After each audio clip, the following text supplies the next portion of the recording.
Curves in space, differential geometry, video number 21। Welcome all of you.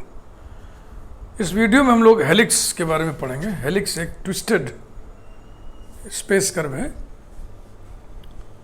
Definition देखें, board को हमने दो भागों में बांटा हुआ है। पहले ये डेफिनेशन देख लें। अ space curve which lies on the surface of a cylinder. बातचीत की शुरुआत में ही सिलेंडर आ गया, इसलिए सिलेंडर से आपको परिचित होना पड़ेगा। And cuts the generators. अब सिलेंडर आ गया तो उसका जनरेटर भी आ गया।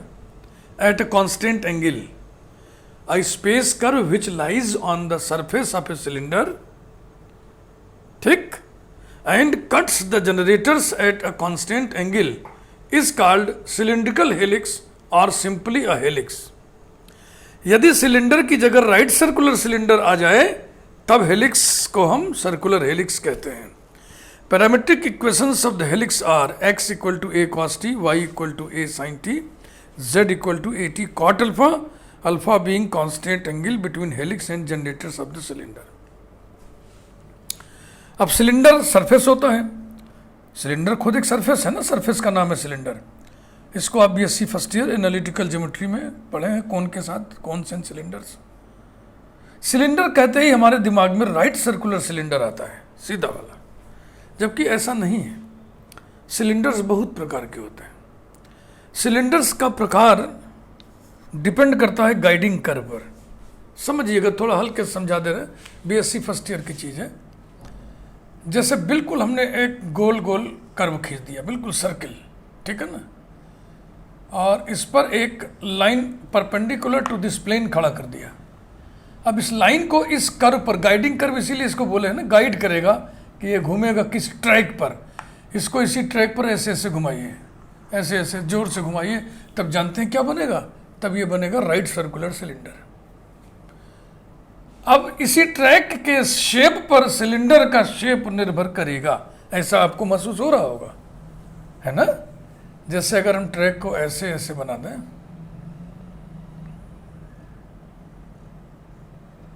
ऐसे बना दें, अब इस पर लाइन खड़ी कर दें, परपेंडिकुलर टू दिस प्लेन ही खड़ी कर दें, और फिर इसको इस पर घुमाए जोर से। अब इसको यंत्रवत मैकेनिकली घुमाइए, बहुत तेजी से घुमाइए, तो अब जो सरफेस बनेगा वो गोल नहीं बनेगा, वो गोल नहीं बनेगा, वो ऐसे ऐसे उठा उठा ऐसे ऐसे रहेगा ना। कुछ यूं समझिए कि जो नालीदार चद्दर होती है टीन की, अब तो प्लास्टिक की चद्दर आती है ना, ऐसे जो छाते हैं नालीदार, ऐसे ऐसे बना रहता है, उसको लेकर के से गोल लपेट दीजिए तो उसका सरफेस कैसा होगा, है ना, ऐसा ऐसा होगा। वो भी सिलेंडर है, वो भी सिलेंडर है। गाइडिंग कर्व के शेप पर ही सब निर्भर है। अब मान लीजिए हम इलिप्स बना दिए, अब इस पर घुमाइए इसको ऐसे ऐसे, तो वो भी सिलेंडर है। अब इस सीधी लाइन को ना घुमाकर ऐसे तिरछी लाइन कर दें, ऐसे ऐसे घुमाएं इस पर, तब ऐसे बनेगा शेप ना, वो भी सिलेंडर है। तो सिलेंडर का डेफिनेशन आपके दिमाग में होना चाहिए। सिलेंडर का जो डेफिनेशन होता है वो गाइडिंग कर्व के नेचर पर डिपेंड करता है। सिलेंडर के लिए, सिलेंडर बनाने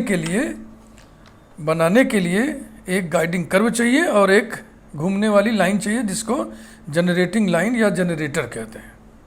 इतनी बात समझ में आ गई। दूसरी बात ये समझिए कि जैसे कि अब हमारे पास कोई सिलेंडर इस समय नहीं है, मान लीजिए यही सिलेंडर है, इसको गोल समझिएगा थोड़ी देर के लिए ना, गोल।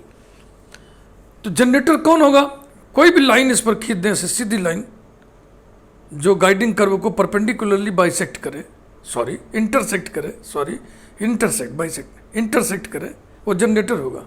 तो जनरेटर एक ही होगा क्या ना, सरफेस पे कितनी भी रेखाएं ऐसे पैरेलल सब जनरेटर होंगे।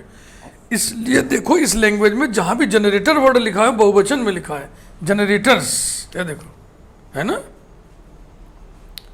और कहीं जनरेटर्स है, ये देखो जनरेटर्स, ऐसा। अब आप हेलिक्स को समझिए। एक सिलेंडर ले लीजिए आप, उस पर एक वायर को ऐसे ऐसे लपेटते चलिए, मतलब लपेटिए, रोटेट भी करिए और ट्रांसलेट भी करिए, यूं घुमाते हुए ऊपर बढ़ते चलिए, तो क्या बनेगा, स्प्रिंग बनेगा। तो एक स्प्रिंग तो सबने देखा होगा, स्प्रिंग हेलिक्स है। स्प्रिंग में ऐसे ऐसे रोटेशन होता है ना, कर्व का, वायर का, और हर रोटेशन, 2 रोटेशन के बीच में स्पेसिंग होती है ना। अब सोचिए कि जनरेटर्स को जब सिलेंडर पर आप लपेटिएगा वायर हेलिक्स बनाने के लिए, तो जनरेटर को कट करते हुए तो वायर घूमेगी ना। पूरे सिलेंडर पर कहीं भी पैरेलल लाइन खींच दो, कितनी दिखाई खींच दो, सब जनरेटर है ना, तो हर जनरेटर को इसे काटते हुए आगे ऊपर की ओर बढ़ती चलेगी ना। तो जनरेटर को कांस्टेंट एंगल पर काटे, इसका मतलब जनरेटर और कर्व के बीच का एंगल कांस्टेंट होना चाहिए। इसका मतलब जनरेटर जिस पॉइंट पर कर्व को कट करे, उस पॉइंट पर जो टेंजेंट होगा उसके और जनरेटर के बीच का एंगल कांस्टेंट होना चाहिए। देखो बेटा, मान लो किसी पॉइंट पर ऐसे कर्व गुजर रही है और यहाँ पे जो जनरेटर है वो इस तरीके से जा रहा है, तो ये इसको कट करते हुए आगे निकलेगी ना, ऐसे उसी को जनरेटर वह कट करती रहेगी। तो मान लीजिए ये जनरेटर है, ये कर्व है, तो जो कट हो रहा है ये एंगल इनके बीच में, तो कर्व के बीच में एंगल थोड़ी होता है, पॉइंट ऑफ इंटरसेक्शन पर टेंजेंट खींचते हैं, तो टेंजेंट और इसके बीच का एंगल हर पॉइंट पर कांस्टेंट होना चाहिए। इसका मतलब जो स्प्रिंग में स्पेसिंग होती है ना, 2 घुमावों के बीच में स्पेस होता है ना, वो स्पेस इक्वल होगा। Equal spaced, equal spacing spring, equal spaced spring is a helix. जिस सिलेंडर पे आप घुमा रहे हैं, अगर वो राइट सर्कुलर सिलेंडर है तो हेलिक्स को हम क्या बोलेंगे? Circular helix. इसके बाद जो हम 2 प्रॉपर्टी हेलिक्स की आज पढ़ेंगे, 2 बहुत अच्छी अच्छी बातें। एक तो normal property of the helix पढ़ेंगे, और दूसरे जो है कोई भी स्पेस कर्व हेलिक्स तब होगा जब कप्पा और टाउ का अनुपात कांस्टेंट हो। यही 2 बहुत इंपॉर्टेंट है। आप पहले देखिए normal property of helix. The principal normal, okay, the principal normal at every point of the helix is perpendicular to the generators of the cylinder. Principal normal generator के परपेंडिकुलर होगा। अब जनरेटर के parallel हम एक constant vector ले लिए, vector A, तो इसका मतलब क्या हुआ? Principal normal at every point is perpendicular to the vector A, क्योंकि वेक्टर ए को आपने पैरेलल टू जनरेटर्स लिया है ना। Constant angle alpha, late alpha be the constant angle between the helix and the generators. ये डेफिनेशन कह रहा है ना कि हेलिक्स कर्व और जनरेटर्स के बीच में सदैव जो एंगल ऑफ इंटरसेक्शन हो कांस्टेंट हो। हमने मान लिया वो अल्फा है। Let alpha be the constant angle between the helix and generators. Between helix and generators माने between tangent and generators, between tangent and generators. अब जनरेटर के पैरेलल हमने कांस्टेंट वेक्टर ए ले लिया, तो इसका मतलब अल्फा एंगल हो जाएगा टेंजेंट और वेक्टर ए के बीच में। यही लिखा हुआ है, let alpha be the constant angle between the helix and generators of the cylinder. Let vector A be a constant vector parallel to the generators, then the angle between A and tangent to the helix will be alpha. इसके बाद फिर अब इस तरीके से शुरुआत करेंगे। Now T dot A, 2 vectors का डॉट प्रोडक्ट, पहले का मैग्नीट्यूड इनटू दूसरे का magnitude into cosine of angle between them. तो टी कैप का मैग्नीट्यूड 1 होगा और वेक्टर ए का मैग्नीट्यूड स्केलर ए से लिखा जाएगा। तो टी कैप डॉट ए बराबर क्या होगा? स्केलर ए कॉस अल्फा। अब इसको हम डिफरेंशिएट करने जा रहे हैं, इससे आप डिफरेंशिएट कर दीजिए बस। Differentiating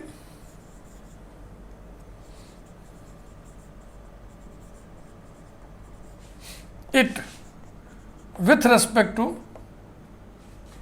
s, we get a constant vector है, आपने लिखा है ना a, let a be a constant vector parallel to the generators। तो यहाँ प्रोडक्ट टूल नहीं लगेगा, यहाँ डेरिवेटिव ऐसे लिखा जाएगा dt cap upon ds dot vector a, क्योंकि इसका डेरिवेटिव करोगे तो 0 आएगा ना, because it is a constant vector. Equal to इधर सब कांस्टेंट है 0। This implies that d T cap upon d s बराबर होता है kappa N cap dot vector A equal to 0। Logic लिख दीजिए बाई सीरेट फ्रेनेट फार्मूला। 3 फार्मूले होते हैं, पहला फार्मूला लग रहा है यहाँ पे, implies that N cap dot vector A equal to 0। यही प्रूव करना था। ये प्रिंसिपल नॉर्मल की दिशा में यूनिट वेक्टर है, प्रिंसिपल नॉर्मल की दिशा में यूनिट वेक्टर है, ये जनरेटर्स के पैरेलल कांस्टेंट वेक्टर है।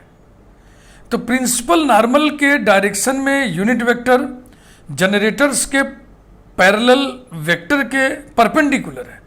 N cap is perpendicular to A, N cap is perpendicular to vector A means N cap is perpendicular to a constant vector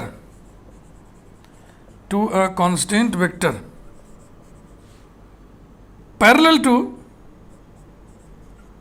generators,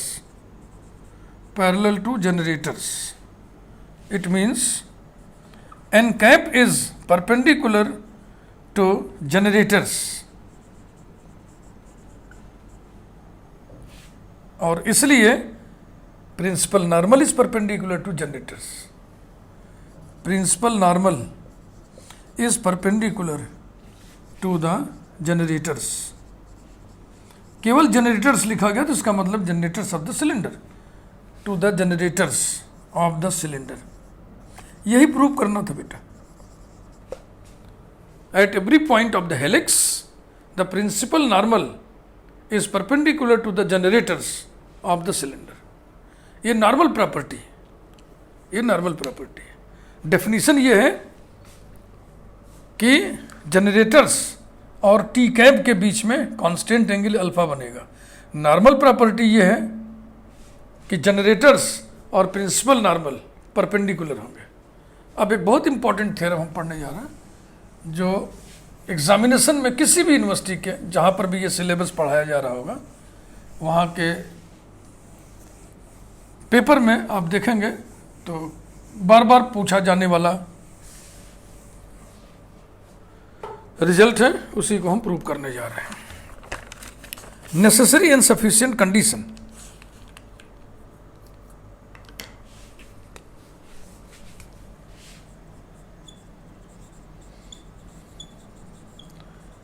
necessary and sufficient condition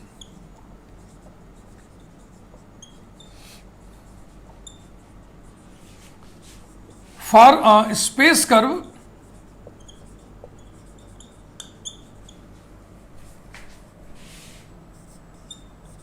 to be a helix। ये पूरा heading डाल दिया हमने, ढंग से लिख दे रहे हैं इसको।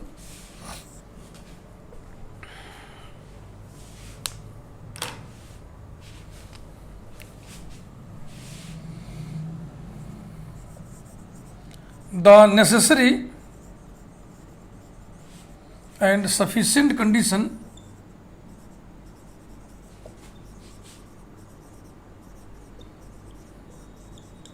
for a space curve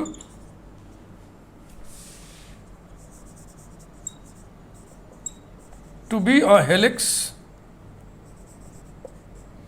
is that its curvature and torsion, its curvature and torsion, TORSION, R silent रहेगा, torsion, its curvature and torsion are in a constant ratio, are in a constant ratio.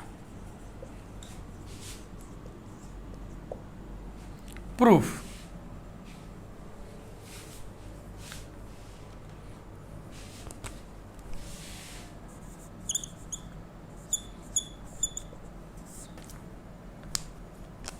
Necessary part,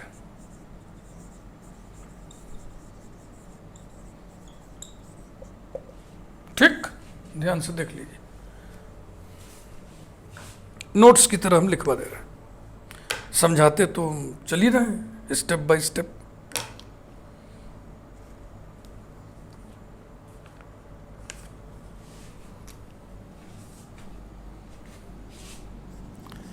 late the curve be a helix, then by normal property,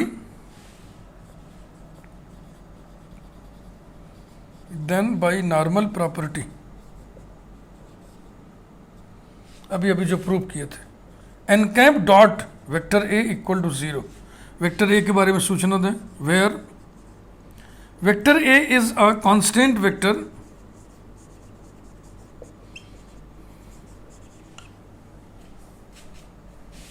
parallel to the generators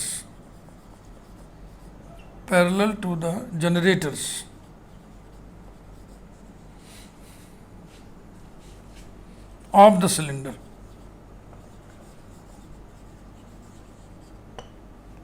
बस आप इसको differentiate कर दें, काम हो जाएगा।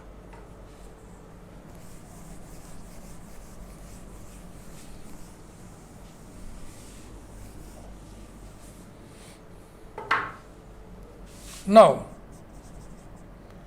differentiating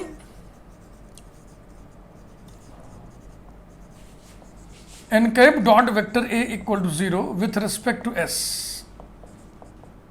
we get, ध्यान रखना vector A is a constant vector, तो आपको मिलेगा d n cap upon ds dot vector A equal to 0 implies that by Serret Frenet formula d n cap upon d s बराबर होता है tau b cap minus kappa t cap dot vector A equal to 0 by Serret Frenet formula implies that tau b cap dot a cap minus kappa t cap dot a cap equal to 0 implies that tau इसका dot product, इसका magnitude 1 होगा, इसका magnitude scalar a होगा, और cos of angle between this and this ये होगा π/2 plus alpha या minus alpha minus kappa, इसका डॉट होगा ए cos alpha equals to 0, where alpha is constant angle by definition of helix, क्योंकि कर्व हेलिक्स है, आपने लिखा ना let the curve be helix.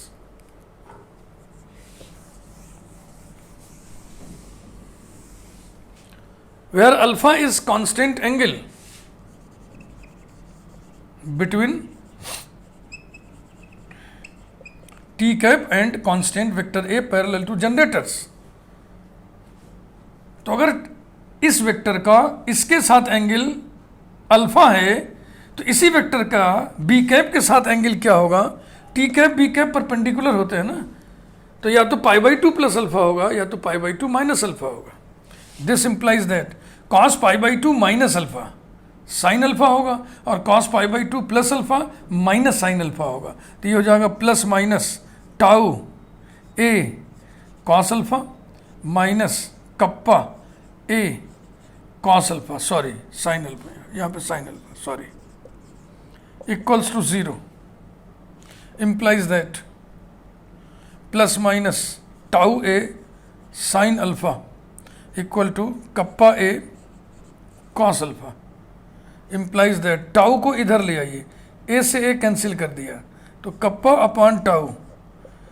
Upon tau equal two plus minus tan alpha, चाहे plus tan alpha आए चाहे minus tan alpha आए, दोनों ही स्थितियों में ये क्वांटिटी कांस्टेंट होगी ना, क्योंकि अल्फा इज कांस्टेंट, तो alpha constant tan alpha is constant minus tan alpha is constant. यही प्रूव करना था, कप्पा और टाउ कांस्टेंट रेशियो में है, that is curvature and torsion are in a constant ratio. ये हो गया सफिशिएंट पार्ट। अब सॉरी, ये हो गया नेसेसरी पार्ट, और इसके बाद अब sufficient part.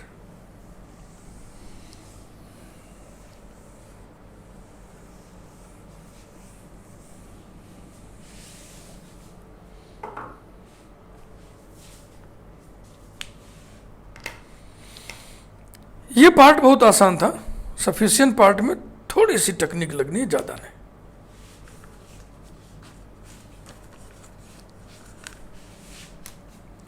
Sufficient part,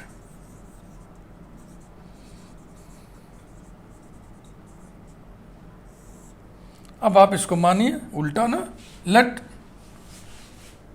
curvature and torsion are in a constant ratio, यानी कि let kappa upon tau equal to c, c को कह दीजिए कांस्टेंट है, then kappa equal to c tau. Now d T cap upon d s plus c d b cap upon d s equal to kappa N cap plus c minus tau n cap by Serret Frenet formulae, दो formula लगाया ना हमने, ऐसा equals to kappa N cap minus bracket N cap, bracket में क्या लिख दें, सी tau. अब कप्पा की जगह आप सी टाउ लिख दो, चाहे सी टाउ की जगह कप्पा लिख दो, जो मन करे। Kappa N cap minus kappa N cap, कारण लिखिए सिंस, इस पर हाइलाइटर लगा दो अगर नंबर नहीं लिखा है तो, since C tau equal to kappa and this is equal to vector 0। तो इसमें यही परेशानी वाली बात है, जो अचानक यहां से स्टार्ट ले लिए ना, ये आपको दिमाग में रखना पड़ेगा।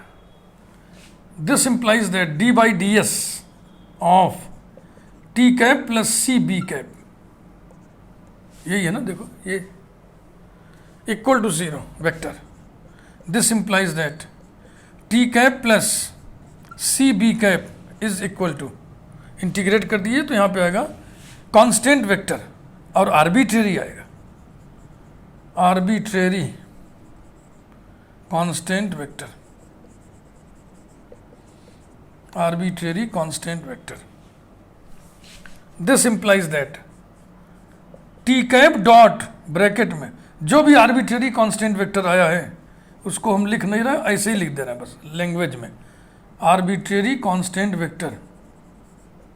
साइड बदल दिए, दाहिने इसको बाएं तरफ कर दिए, बाएं को दाहिने कर देंगे तो हो जाएगा T cap dot T cap plus C B cap, समझ रहे हैं ना। इसको इधर कर दिए, उसको इधर कर दिए, दोनों तरफ टी कैप से डॉट कर दिए, implies that T cap dot arbitrary constant vector equals to T cap dot T cap plus C T cap dot B cap. Unit vector का उसी यूनिट वेक्टर से डॉट लेने से 1 आता है, और ये परपेंडिकुलर वेक्टर है इनका 0 हो जाएगा, तो ये आ गया 1 1 1 भी क्या चीज हो गया, constant.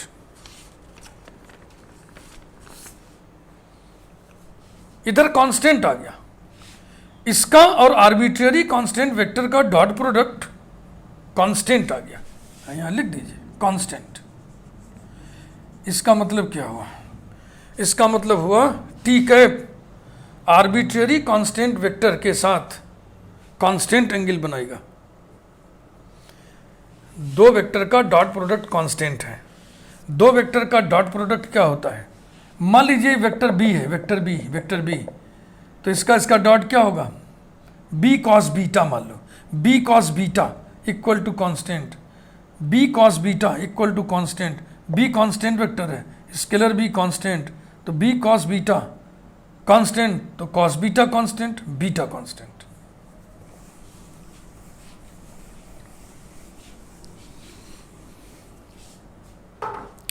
implies that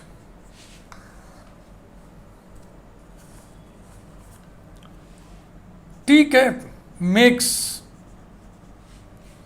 a constant angle with constant arbitrary vector, कोई वेक्टर हो, कांस्टेंट हो बस, आर्बिट्रेरी, कांस्टेंट आर्बिट्रेरी वेक्टर, किसी भी कांस्टेंट आर्बिट्रेरी वेक्टर के साथ टी कैप कांस्टेंट एंगल बनाता है। T cap makes a constant angle with constant arbitrary vector. अब हम इससे यह निष्कर्ष ले सकते हैं कि T cap makes a constant angle with constant vector parallel to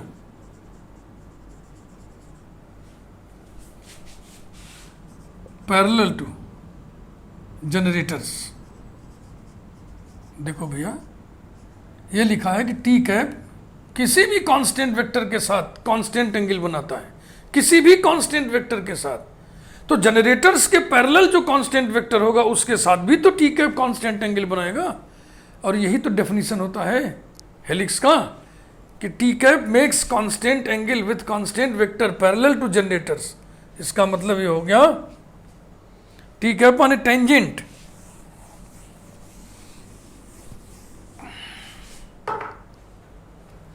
tangent at every point, tangent at every point of the curve makes a constant angle, makes a constant angle with constant vector parallel to generators। तो अब with generators लिखना है, generator के parallel कोई vector है उसके साथ कोई बीटा एंगल बना रहा है, तो जनरेटर के साथ भी तो बीटा एंगल बनाएगा। Constant angle with generators and by definition ये क्या कह रहा है? ये कह रहा है कि कर्व हेलिक्स है by definition. Therefore the curve is a helix, the curve is a helix. एक बार में बात अगर कम समझ में आई हो तो वीडियो को 2-3 बार देखिए, हाँ 2-3 बार देखिए, बिल्कुल समझ में आएगा आपके। थोड़ा मैच्योरिटी के साथ देखिए, बड़े बच्चों की गणित है भाई, ठीक। एक बार फिर से मैं कह दूं, यूनिवर्सिटी कोई भी हो, ये जो नॉर्मल प्रॉपर्टी ऑफ हेलिक्स और किसी भी कर्व के हेलिक्स होने के नेसेसरी और सफिशिएंट कंडीशन बहुत इंपॉर्टेंट है एग्जामिनेशन में आने के लिहाज से। वीडियो को लाइक करिए। इसके बाद वीडियो में हम लोग पढ़ेंगे, अभी से थोड़ा आपको हम बताते चल रहे हैं कि आगे क्या पढ़ना है। आगे हम लोग पढ़ेंगे ऑस्कुलेटिंग स्फीयर, फिर ऑस्कुलेटिंग स्फीयर को ऑस्कुलेटिंग प्लेन से हम काटेंगे तो हमको मिलेगा ऑस्कुलेटिंग सर्किल, इतना पढ़ेंगे। फिर उसके बाद हम इन्वेलप इवोल्यूट पढ़ेंगे, ठीक। Thank you.